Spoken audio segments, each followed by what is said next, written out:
রাধে রাধে। সোনা আজকে কোথায় যাবে বলুন তো?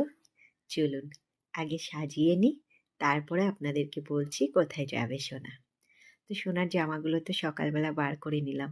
আর সোনা যাবে, সেখানে একটু সেজে যাবে না, সেটা তো আর হবে না। তাই একটু কোন জামাটা পরাবো সেটাই ভাবছিলাম। তো জামা তো একেবারে বের করেই যাচ্ছি। তারপরে এদিকে আবার শীতও রয়েছে। তো ভাবলাম যে শীতের একটা নিচে পোশাক পরিয়ে নেব। আর এই যে দেখুন গেঞ্জিটা পরিয়ে নিয়েছি, কেন বলুন তো? যাতে সোনার ঠান্ডাটা না লাগে। আর সোনা যেখানে যাবে সেখানে তো একটু আটকানো জায়গা, অতটাও ঠান্ডা লাগবে না। তো সোনাকে সাজিয়ে দিলাম। কেমন হয়েছে সাজানোটা অবশ্যই করে বলবেন কিন্তু।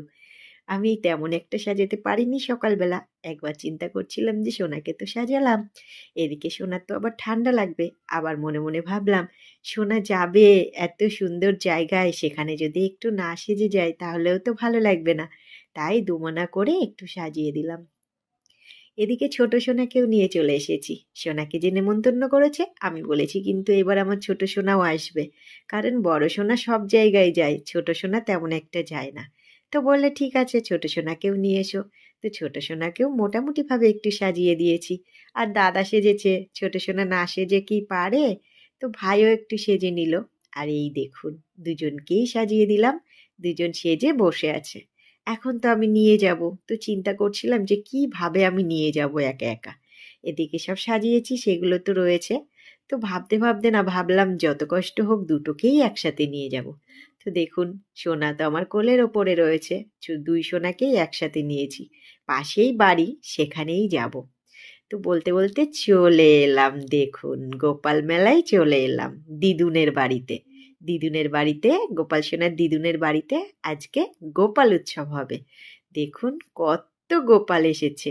ওই যে দেখছেন না বড় গোপাল সোনা আমার, ওই সোনা তো আমার বৌদির সোনা। আজকে দুই ভাইয়ের মিলন হলো। তো যাই হোক, অনেক দিন ধরেই ভেবেছিলাম যে আমার সোনাকে এনেও একটু দেখাবো, কিন্তু আজকে সব সোনাদেরকে দেখলো সোনা। কত খুশি সোনা দেখুন। তো সোনাকে তো বসিয়ে দিয়েছি। আর এই দেখুন, আপনারা বুঝতে পারছেন যে ওই বড় সোনাটা কত বড়।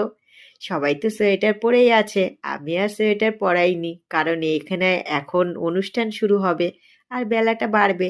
সেই কারণে সোনার তো গরমও লেগে যেতে পারে। আর আমি তো এরকমই অভ্যাস করেছি, সেই কারণে আমি আর সোয়েটার পরাইনি। কিন্তু সোনার প্যান্ট পরানো আছে, গরম প্যান্ট পরানো রয়েছে, আর একটা গেঞ্জিও পরিয়ে দিয়েছি। এরপরে সোনা ফুলের মালা পরবে, তারপরে গলাটা তো ঢেকেই যাবে। তো সোনাকে বললাম, সোনা দেখো এই যে দাদা, আমি তো এখানে আসি, তোমাকে তো আনতে পারি না। তো সোনাকে বসিয়ে